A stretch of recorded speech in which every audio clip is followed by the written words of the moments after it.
All right. Welcome to my lovely guest and my amazing audience across the globe. It is 56th episode. Slowly and gradually, we're gonna inch to 100. Well, my today's guest is one of my very good friends, Mani Kandan, or like we call him Mani. Hi, Mani. How are you doing? I'm good, Amit. Thank you. Fantastic. Thank you very much for coming to the show and sharing your story.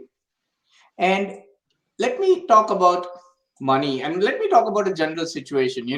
I've spoke about the being an introvert kids, being a shy kid a lot of time, during my shows we have guests. And what happens overall is that people generally are a little sensitive and they are very shy. They can't open up a lot. Now, Money was born and brought up in a humble South Indian family. And being a shy and an introvert kid himself, oops, sorry about that, technical things. Being a shy and an introvert kid himself, he grew up being a very sensitive person. All right. Sensitive is a completely different word. And I'll let Money talk about it later on that. Okay. So, an incident of getting into a relationship and breakup shattered his life, and he didn't know what exactly is going on with him. Not only that, it also impacts his family, his friends, and his close relatives. Right? He didn't knew what exactly to do. And now, Money is an emotional well-being coach, and his passion is to help and transform individuals or children basically to become emotionally healthy and balanced so that they can lead a meaningful and fulfilled life, especially who've gone through tough relationship. Money is also a certified professional in this area. He also has his own podcast, which is called as 7 Easy Ways to Manage Any Overwhelming Situation in Life, where he talks about the emotional well being of people. He also has a book written, Seven. Oh, I'm so sorry. My bad. So the podcast name is Emotional People, and the book name is 7 Easy Ways to Manage Any Overwhelming Situation in Life. Apologies for that, Money. Uh, and he is on a mission now to impact 1 million children and make them a healthy, emotionally fit people. And that's precisely the title, is that we want to understand that do you want to raise a child which is emotionally handicapped? Now, handicap is a term that is sometimes taken in a very different and a difficult way. All right. So let me ask you, Money, before we jump on to how you can help the children and other things, let me just go back and dig a little grave from your own life. And I'm sorry, I'm going to hurt you a little probably, but let me just ask you what exactly happened and when was this time? What was your age and when was this time? Okay. First of all, thank you, Amit. It's a great honor to be here on your stories that impact. You've been doing wonderful, and it's been 55 episodes. My pleasure to be as your 56th guest. So, yes, coming on to the story part, if you're asking what really happened in terms of my emotional challenge, I would say that's pretty much after I grew up. It was not in the childhood, nothing at the teenage, but like after that, after I got into a job, and like you mention in short about an incident about getting into a relationship, that was a life changing moment for me. I would say that was a time when I went through a relationship for the first time. Like everybody who has experienced love or that attraction or with somebody for the first time, I was all in. I was all in, and to the best. I would say that would be the best part of my life, where it was literally like flying in the air, feet never on the ground, all those feelings, butterflies in the stomach, whatever you could say. So things were going good. Things went fine for about a good number amount of time. We made even the decision that okay, we are the ideal partners for each other, and let's move ahead in life together. But unfortunately, and even we went to the homes, we went to our respective homes and told our parents that yeah, we have found our life mates. To that extent we went, but then at one point of time things started to fall apart. uh, she being a little biased towards religion, astrology, and all those facts, she found out that we really can't go along together. And that would hamper our relationship. That would hamper our life, my life, and all such things. And I was not ready to accept those things. Because for me, it was, we didn't look at all these aspects when we got into a relationship or when we decided that we are going to be together. But she was clear that unless if there is any harm or anything going to happen, let's not uh, go ahead. And she was set back with multiple other things, even from her peers, from her parents, and because we belong to a different community and all that. So at that one point of time, she decided to move ahead and say, "Thank you, money." And there I was, not knowing what to do, completely shattered, completely shattered. Even today, when I recollect those days, I get goosebumps because I did not know what to do. And like you gave a little bit brief about my past, a shy introvert, not having many friends, not having people around whom to talk what. I grew up in that condition. So that's what my upbringing was. And now here I stand in life with a situation at hand, and I cannot go and share it with somebody. I didn't have anybody whom I can share it with. Neither can I go to parents because they were not completely in terms with the relationship. Neither I can go to any friends because there was nobody at that point whom I could, who was very close to and who was accessible to me, and I couldn't know how to handle it. So I remember those days still, Amit, when I used to literally be awake late in the nights.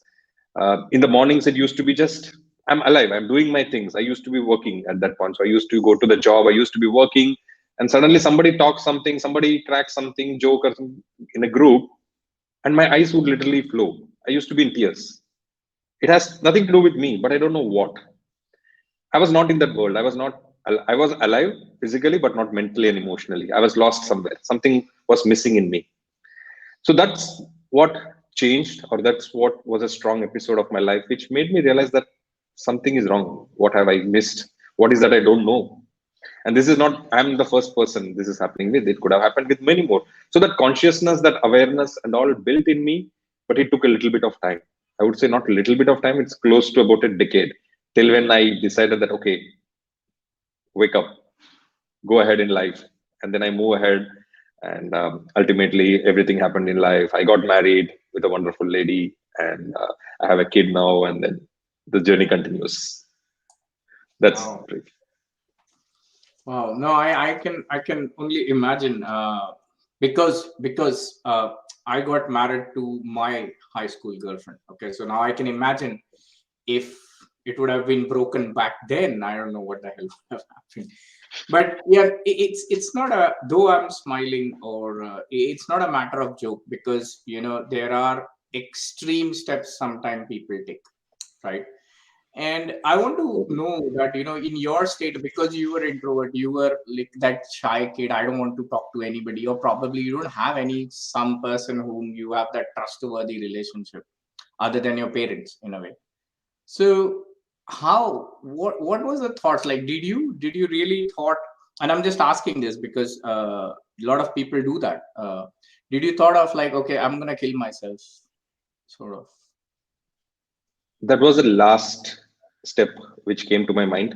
But before that, as usual, we have, growing up, we must have seen a lot of movies and all those things. So that first one was to get away from that. I acquired some bad habits, alcohol. These were the things which was there immediately to divert your attention. So it started off that way, being alone, not talking to people, not even just talking anything, just go do your work, come back. It, and then going within, deep within, and deep within, deep within. And I still remember there was a time at one point when I felt, what is the point of even living? What does it make sense? What is there more in life? You know, what is the purpose of me being here in this world, and when there is nobody around with me and I'm all alone? And that pain, when you experience, your brain totally shuts down. You don't know, you don't see anything, you don't see any possibilities in life. And today I'm talking this much, but had you met me 10, 12 years back, I would not be in this, totally in a different state. You would have seen a different face of money, or a different person in money.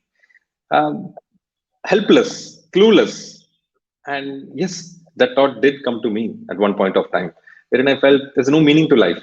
Why should I even live? That's the end. No, no. What made you continue then? Okay, so that went on. That went on. That feeling was there. But I would say definitely that this thought process started to change, or this thought process started to evolve when uh, when things started to shape up slowly and steadily. Because what I found was I started to divert myself. The first thing that got changed, luckily, thanks to the God or universe, whatever power that was, I got a change of job at that point of time. I didn't even expect, that was the least expected. I shifted from the town or the place that I was to a different town, a different place. And the change of environment shook something apart because it was a new place. The same company, the same place, I was shifted to another location for whatever. I think that was the first help that came to me. And in the new environment, I had new people around, I had new things to learn, and then slowly the attention started diverting. So that was first. Then, second, over the period of time, things at home started to change. At my home, personally, like my dad was about to get close to his retirement, my sister was about to get married, and I'm the eldest son at my home. So then my attention started to divert in other things. Though this pain and this thing was still there in my heart, but the level and the intensity of it started to reduce. And I had to concentrate on other things. I had to look at other things, being the eldest son at home. So that made me to made a kind of diversion in my life, wherein I got to see other things, and gradually this thing I was like, okay, still the pain was there. It was not gone. It was still there deep in my heart. It's not possible, right? We are human beings. It's not one overnight. You take something, you pluck it and throw it away, and then you forget everything. So that aspect was always there. But indeed, this is thing which helped me was that I could manage myself at that situation, and I could come out, and all the blessings to that power which was there with me. And then things slowly started to move, and I evolved myself. I would say I evolved myself. That one was one. And then I evolved through some practices which I learned later in the period of time. uh, I mean, consciously or subconsciously, I got into a few things which I could relate to. Maybe things like Vipassana at one point of time. Vipassana was one thing I could relate to, and I felt that was the awesome and then beautiful way of knowing oneself. More than meditation and all those things, it was about knowing oneself. What are you as a person? And other practices, maybe things like helping others. Went ahead and did a lot of volunteer work, a lot of work to serve other community members who are less privileged. And all these things started to bring about some change in me. It started to shift my thought process. Like, I must be some more privileged than what I actually thought I was. There must be some more meaning to my life. There must be something more that I can do in this life than just thinking that this is an end. And that thought process gradually shifted and transformed me. And today, as we speak, here I am, wherein I want to help people who are going through such emotional trauma. Not as people when you grow up and things like that. Definitely, when you grow up, you experience all those things people can. But what about those childhood days when if a kid or a children can be at that stage groomed, taught the right values, taught the right mindset, taught the right way to handle their emotions, they could True. definitely grow up and handle any situations. Not about this particular situation. This is one that happened with me. But how about them handling any situations that they face in life? Maybe a relationship, maybe job, maybe another friend. Whatever they do, emotional turmoil is bound to happen. What they can be emotionally fit. That's my mission. If they can be emotionally fit, they can handle anything in their life. So that's where I want to take them to. Great, great, wonderful. So, so basically, I mean, one of the things that helped you was, like you said, of course, distractions did help you in a way at that time, right? Uh, Yes. and of course, there's a lot of things that you learned. Now tell me, like you spoke about Vipassana, and we also know that. So first, tell me and my audience, you're certified professional, right? In what area now? In the area of emotional intelligence, Oh, wow. Okay. emotional So, intelligence. so now share with us. So let's say, for example, okay, now I'm gonna just ask you some just scenarios. Okay. So it helps us to, let my audience know better that, how you can help them in a way, right? Or what exactly do you do, right?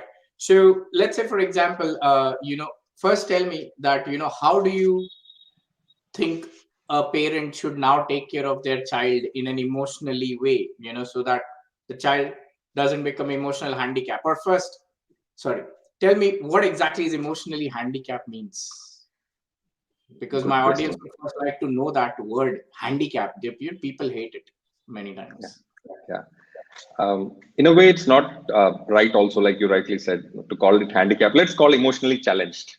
Like they say, physically challenged instead of handicap challenged. The instead of handicap, the word better to use is challenged.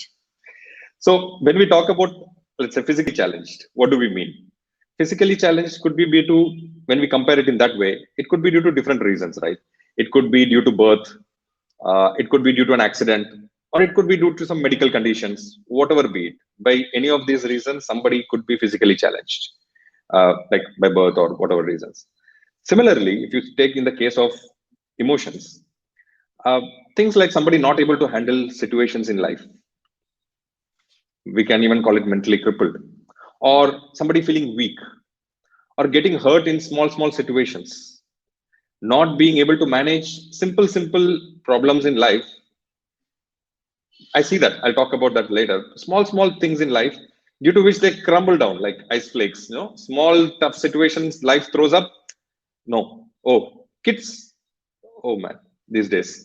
So that is what I mean by emotionally challenged or emotionally handicapped, wherein you have the power within you, but you don't know how to handle.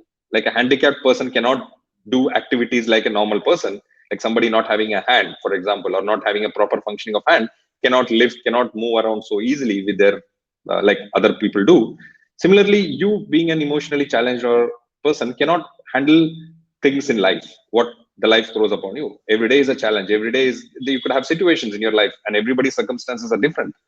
How do you really come up to handle those things? How do you develop yourself mentally and emotionally to handle in your life? And that's what is being, not being emotionally handicapped and being emotionally fit. Sorry, I was on Does mute. that help? Yeah. Wow, no, you are absolutely right, because I can imagine, and it happens that sometimes we go through certain things, and like you said, small problem and you just scattered, right? Like snowflakes. And I also understand that, for some reason, children of the current generation, whatever way, are little difficult to manage. Okay, like for example, my son, so he's very young, but sometimes certain things just break him down. Like for example, he cannot take criticism in a proper manner, or he'll not open up, and so on. So my question to you is that, how do you, let's say if somebody comes to you, what are the exact problems that you can help them to resolve, and how do you do that basically? Is there any method that you put across, and what exactly it is? Yeah. Thanks for that, Amit. So there are two aspects to this. The question that you asked can be divided into two aspects. One, which you said, as we grow up our children definitely have a lot of behaviors that they exhibit. Maybe in terms of showing tantrums, maybe in terms of uh, means I want this, meaning I want this. Maybe stuck to those things or irritating parents. All this, but these and all comes into the same area, but comes under the area of parenting. Like a parenting coach, for example, helps you in terms of how to handle such kids. How do you make a kid understand what you want to convey? So my thing is a blend of this sense of parenting as well as emotional well-being, because I work in the area of kids. Again, basically, parents also should understand that, and this is a blend of emotions plus parenting. So what really I do, to be more specific on what I help with, let's say we are not concentrating on the day-to-day life of kid. In the meaning, I don't say that okay, if your kid shows tantrums, you should do this. I know what is to be done because I'm also a certified parenting coach. So I know what you need to do in terms of parenting, because upbringing kids is not that easy. And you being a father and me being a father, we know it very well that these days kids are, they have so much of things that they can show their tantrums, they can get annoyed at everything. Okay, but what I concentrate on is to the other aspect. Let's say for example your kid is stressed. These days you see this very common for small things. Maybe an exam is coming up, maybe a thing is somebody, your friend is doing well, or something good is happening which you are not able to do, and their mindset is not getting up to that wireframe. Okay, fine, theek hai. This exam is not the end of my life, or maybe something is happening in my life, my parents are not able to do it for me, doesn't mean that I'm less privileged or I don't have that. So this more towards the mindset part. So that's where I come in picture. And this I imbibe in the kids, definitely. Kids meaning not so small kids as well, people who can, kids who can understand, maybe somebody above 5 years of age, kids and children above 5 years of age till about their teenagers. If we can imbibe the right value system in them, the right mindset that they have to develop at this age, by understanding and following certain things which we as adults follow. Maybe for example, one thing which I often stress upon is the principle of gratitude. Kids, children are never taught about this. To be frank, we as parents, our first thing is, we have come through a small upbringing, but we don't want our kids to experience any tough situations in life. And indirectly, what we do, we give them everything. We want them to experience the best of everything. We give them, before they even ask, we have things in front of them. So that's how in general parents treat their kids, which is good, which is definitely good. But the side effect of that is, kids don't know what the pain is, kids don't know what the reality is, kids don't know what is the hardship is. And let's say forbid tomorrow, once they are in their own legs and they don't get such and such things comfort, which they have to do it for themselves because parents are not there for them for the entire life. Now what do?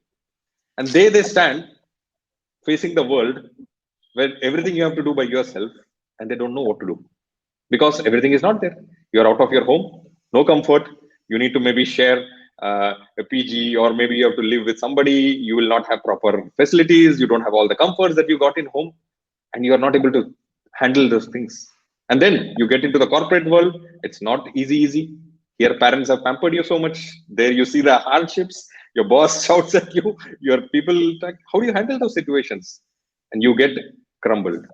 Like we said, people don't know at that point what to do. There, that should not happen. That's my thing. When they go out, this should not happen.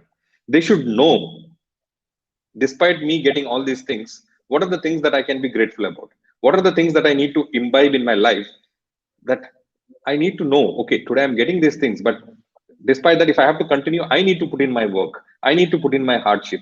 Then I can enjoy this for the rest of the life, and not expect that my parents would be there with me and give me these things for my entire life.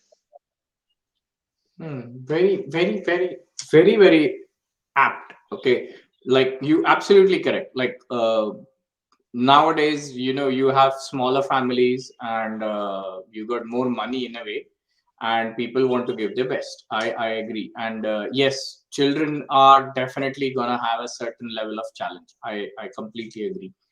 Now, my question in my head, and because I am a parent, and it just struck me. You hit Yeah. the right chord in my head, and I'm sure in my guests as well. Is that how do you do that? So, like gratitude. Let's take just one example. Okay, so tell me and tell my viewers as well. Is that how do you implement something like this, and what's the right sort of a age to start with? Okay. So let's go from the reverse side. So the exact age I would think start with is from 5 years of age. 5 years could be good age to start off with for any kid, because by then they start understanding, they start the brain starts developing, they starts communicating, they start to understand things what is happening around. 5 plus 5 6 could be a early stage, but again, kids to kids it changes. Some kids start talking at a later age. Instead of 2 years, they start their talk speech and everything 4 years. But ideally, I think 5 years could be an ideal age to start off with. And how do I implement this? Good. So there we start this in a small way. Like what I do is basically I have multiple sessions. I have my programs which are spread across for parents. That's a different set, and for kids. So in the kids level of program, when it's not a 1 day process, it's not a 1 week process, it could span over for a month. So I have some rituals which I make kids understand and handhold them to practice, which is like taking this example of gratitude. In the morning, when I have these sessions with the kids, I tell them, okay, now close your eyes and sit and then think, because this is, we cannot tell them be grateful, be gratitude, they won't understand. It's just small minds. So tell them that what all things that you have. For example, you may have a lot of toys. You may be studying and going to a good school. You talk those kids language. What are your parents are good, well to do, which is good. Now think for a moment what so many of the other friends or your people around don't have. Haven't you seen people living in that small houses, in that chopatpatti and all, wherein they don't have even these things, isn't it? So shouldn't you be thankful that you are having these things, which is a small mind can understand? They said yes, yes. So thank you. So say thanks for what you have in life. So this may be one small part of what I say. So when you keep doing this thing multiple times over time, they get whatever they getting in life from their parents, from their everything. They feel good about it. They start to value it. They start to respect it. Today many people tell, oh, this kid don't understand the value of, after giving everything, parents themselves say, my kid is not understanding the value of these things. They don't respect the teachers. They don't respect elders. They will, but if you can you don't know the right way to teach them. How do you expect that all of a sudden one fine morning they do that? Like, when parents come to me in this front, I blame the parents. I have gone through those situations. When somebody says my kids get angry for small reasons, I don't know what to do. I said, do you know how to manage when you get angry? Okay, do you know how to manage your situation? You don't know. And why do you blame the kid? Why do you blame the children? If you know, you can teach the kid, right? And that's where the problem is. Somewhere that gap has come, wherein that right values or right system is not being imbibed into the kid's brain right from childhood. And then blaming the kid at later point of time, or seeing, and for that matter, even when the kids face hardships, the first people to feel bad are the parents. When the kids go out and they face something and they are like shattered, the first people who will feel bad and pain more than the kids is their parents. True. And that should not happen, neither with the parent, not with the kid. So how do you imbibe these things right from childhood? Since you asked about gratitude, I said in small. So these things, instead of telling them be grateful, be gratitude, they will not even know. Maybe an elder brain can understand it, but for kids, talk it in their language, put it in their language, so that they can understand what all they have in life, and they should be blessed for what they have. Something in those lines, Amit. Wonderful, wonderful. Honestly, even the elders don't know. I can assure you that there's so many people who are not even grateful for their bloody life. So True. let's not let's not expect anyone. That's a very good thing. So you actually gave an example, uh, and how exactly a child can be. How you can teach these wonderful things in your child's head so that they are grateful, and when, of course, when the time comes, they'll also understand that, yes, I'm very thankful to my parents, to the universe and all, and they'll also value things eventually. So that's really, really valid and very good. Thank you very much for that example. And of course, it's just one of the teeny tiny things that you have in your whole. We can't have, like, I can't, if I have to sit with money and go through each and every aspect of what he does, we might take like hours and hours and days eventually. Okay. And for the same reason, you gotta make sure that, so I've added money's link tree. That's a link where you can click and get all the information where and how you can connect with money. Okay. And I'm pretty sure that money is going to accept, whenever he gets time from his schedule, he's going to respond back to you for every doubt that you have on how you can raise your child emotionally well. Okay. So do that. Sure. I'll also make sure that it's pasted again in the comments now, in like few minutes. Now, Thank you, Amit. yeah, no. Thanks for sharing that, money. You're doing a thing that impacts people, so nothing like that. So now, money. Let's just touch base on the fact that So now you. So how do you? What's exactly? Can you share us about your program, if it's okay with you? Like, what exactly the program is, and how it's for the child, how it's for the adults, and the duration, and what all aspects do you cover, and what would be an outcome for that? Hmm. Okay. I don't think it as a self promotion, but I would just like to give a high level glimpse of what is it all about, the programs and all, so that at least the listening audience can understand and then get take the benefit of it. For the adults, Amit, I have something called a Better Your Emotions program. Okay, so that's like a kind of a master class, and that's specifically adult oriented, wherein parents, that's what where I look for, parents to teach them these things which you pointed out right now. Adults themselves don't know what it is to be grateful, and people who know. And there is one more thing which I'm seeing that is missing. People might know so many things.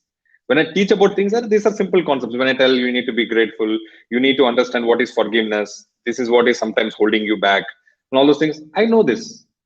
But then the problem is again coming from that famous quote which I've heard, that knowing and not doing is not knowing, right? You might tell, you might know 101 things, but are you really implementing it in your life? Because that is what is going to give you results.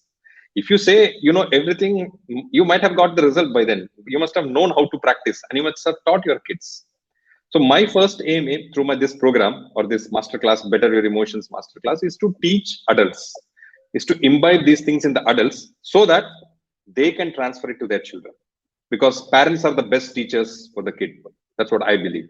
If parents know the right way of doing practicing things, they can teach their kids. So that's my first effort in this line. Through parents, teach the parents so that they teach their kid. Imbibe the principle right ways in parents through my masterclass, which runs for about 4 weeks. That's a 4 week masterclass, wherein there are a set of things like we even spoke about gratitude. There's other consciousness level. I speak about how brains work, how what is the connections between physical well-being and emotional well-being. It is not just to do with emotions. Your physical nature, your physical fitness also relates to your emotions. You cannot say I am sad or I'm sorry. You're not good at one day. Your body is paining, and you can say I'm very happy. It is not possible. There's a direct correlation between this. So for adults, I explain all these things in my program. What is the science behind? What are the chemicals that get released when you feel happy, when you feel sad? You know, the dopamine, serotonin, all those logic.